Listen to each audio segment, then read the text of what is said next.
Hello everyone, আসসালামু আলাইকুম। চলেন আজকে আমার স্পেশাল দিনটা আপনাদের সাথে শেয়ার করি। আর আমার স্পেশাল দিনটা সবসময় স্পেশাল করে আমার স্পেশাল মানুষটা। আর এই মানুষটা সবসময় চিন্তা করে কিভাবে আমার মনটা ভালো থাকবে। তার যতটুকু সম্ভব সে মন প্রাণ দিয়ে চেষ্টা করে। যেমন আমার বার্থডে ছিল, আর রাত 12টার সময় যদি আমাকে কেউ বার্থডেতে উইশ করে, আর সেটা আমার খুবই বেশি ভালো লাগে আর নিজেকে অনেক স্পেশাল মনে হয় তখন। আর এই মানুষটা কি করলো, আমার মেয়ে আমাকে উইশ করলো, বোনরা উইশ করলো, বাট এই মানুষটা সামনে বসে বসে টিভি দেখতেছিল। আর সে যে তাকে বলার পরও সে এসে আমাকে উইশ করে নাই।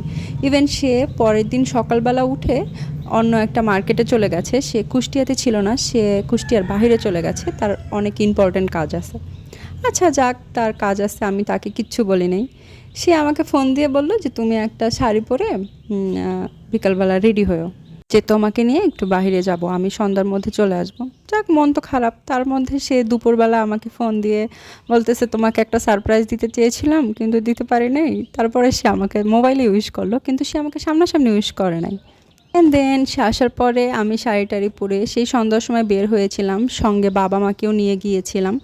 আর এখানে যাওয়ার পরে দেখি যে আমার শাড়ির সাথে আর এখানে যে সাজানো ছিল এটা টোটালি মিলে গেছে। আর এটা গতকাল একটা বার্থডে ছিল একটা বেবির।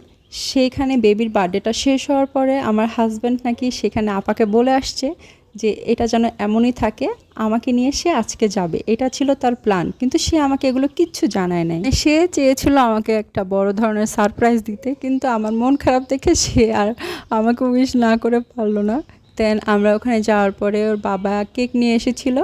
আর এখানে বসে বাবা মা আরশিয়ার বাবাকে নিয়ে কেকটা কেটেছিলাম। আর অনেক বেশি মজা লাগছিল।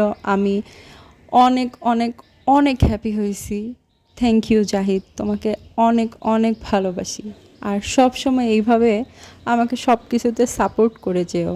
আর হ্যাঁ, তোমাকে স্পেশালভাবে থ্যাঙ্কস জানানো হয় নাই, সেই জন্য আমি সরি। আমি অনেক খুশি হয়েছিলাম, যেটা আমি ভাষায় বলে বোঝাতে পারবো না তোমাকে। তোমাকে অনেক ভালোবাসি, তুমি অনেক ভালো থাকো। তোমার বাবা মা, তোমার বউ সন্তান নিয়ে তুমি অনেক ভালো থাকো। আর বাই দ্য ওয়ে, এখানে আমার বার্থডের পরেই যখন সাজানো ছিল সেখানে আর একটা ভাইয়ের বার্থডে হয়েছিল।